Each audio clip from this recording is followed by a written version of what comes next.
নমস্কার বন্ধুরা, welcome to my channel the creative Sumita.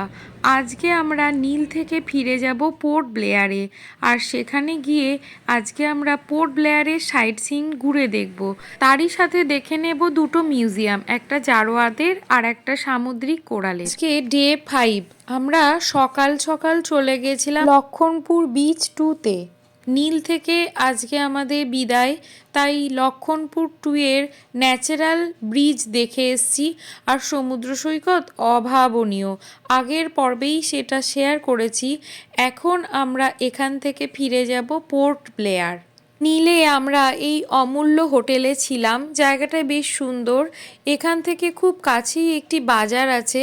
বন্ধুরা, আমরা বাজারটা একটু দেখে আসি। এই যে এটা হচ্ছে নীল, যেখানে আমরা ছিলাম সেখানকার একদম ছোট্ট একটি বাজার। এই ছোট্ট মার্কেটেই কিন্তু টুকটাক সব কিছুই পাওয়া যায়, জামা কাপড়ের দোকান থেকে এখানে রয়েছে নানা রকম সবজির দোকানও। আর এই যে দেখছেন, এখানে একটা স্বামী বিবেকানন্দের স্ট্যাচুও রয়েছে। এখানে বেশিরভাগ জিনিসই সব আমাদের ভারতবর্ষ থেকেই আমদানি করা হয়, সেই জন্য অনেকটা দাম বেশি। জাহাজ ভাড়া পড়ে যায়, তো সেই জন্য এখানে সমস্ত জিনিসই প্রায় ডাবল দাম। তবে সব রকম সবজি, মাছ সব কিছুই এখানে মোটামুটি পাওয়া যায়। আর এখানে যারা বাস করেন তাদের মধ্যেও বাঙালির সংখ্যাই বেশি, আর বাংলাতেই এখানে সমস্ত রকম কথাবার্তা চলে।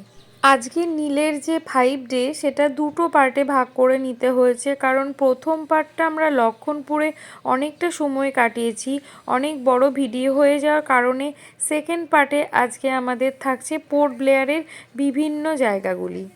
হোটেল অমূল্যতে আমরা টিফিন করে নিয়ে আবার ক্রুজের জন্য রওনা দিয়ে দিলাম। একটা আইল্যান্ড থেকে অন্য আইল্যান্ড যেতে গেলে ক্রুজ বা বোটই ভরসা, তাই জেটিঘাটে চলে এলাম।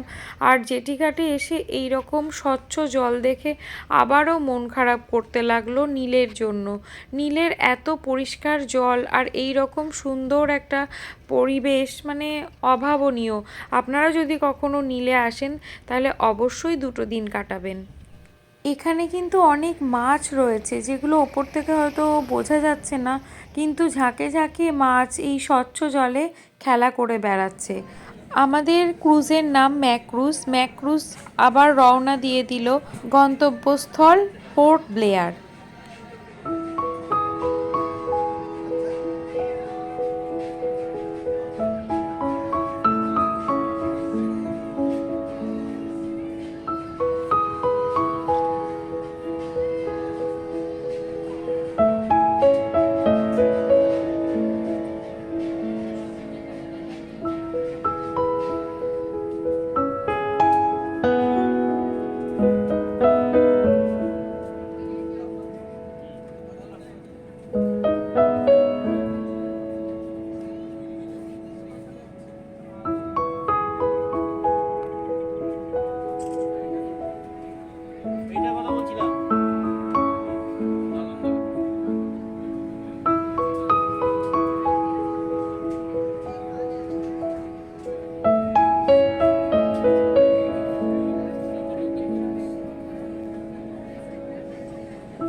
পোর্ট ব্লেয়ারে আমরা সেই আগের রিসর্টেই উঠলাম, পাম গ্রোভ ইকো রিসর্টে। একই রুমেই আমরা আবার চলে গেলাম, সেখানে ফ্রেশ হয়ে খাওয়া দাওয়া করে আমরা আবার বিকেলবেলা বেরিয়ে পড়লাম সাইট সিনের উদ্দেশ্যে। যেতে যেতে আমরা আন্দামান অর্থাৎ পোর্ট ব্লেয়ারের রাস্তাঘাট পরিবেশ সবই দেখতে দেখতেই যাব।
এখানে আমরা জারোয়া মিউজিয়াম দেখতে চলে এসেছি।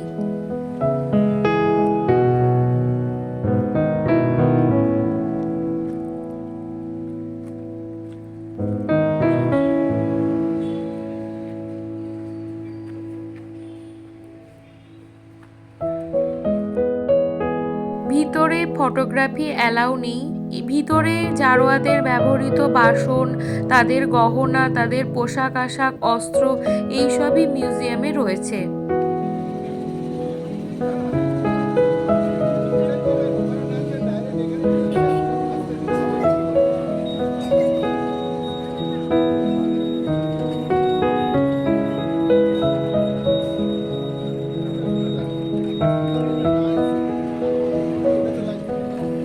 রাস্তাঘাট যথেষ্ট পরিষ্কার পরিচ্ছন্ন।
আবার মনে করিয়ে দিল।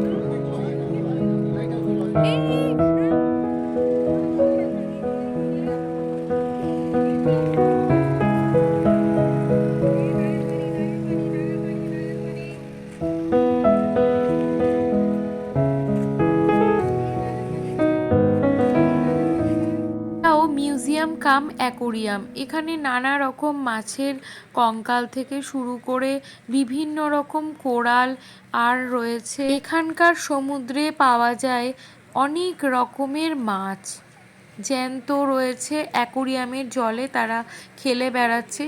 আর এই যে দেখতে পাচ্ছেন, এটা বিরাট বড় একটা মৃত ঝিনুক।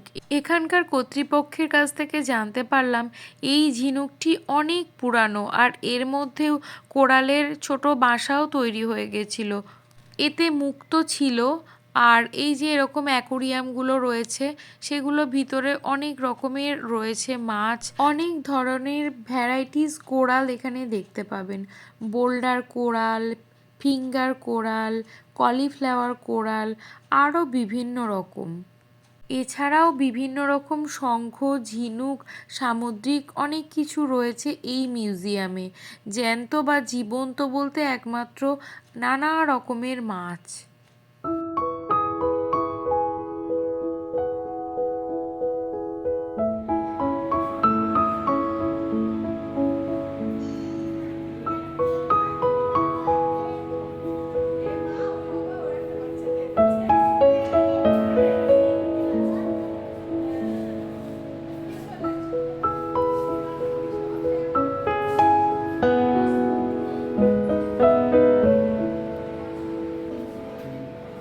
আরো সুন্দর আছে।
এখান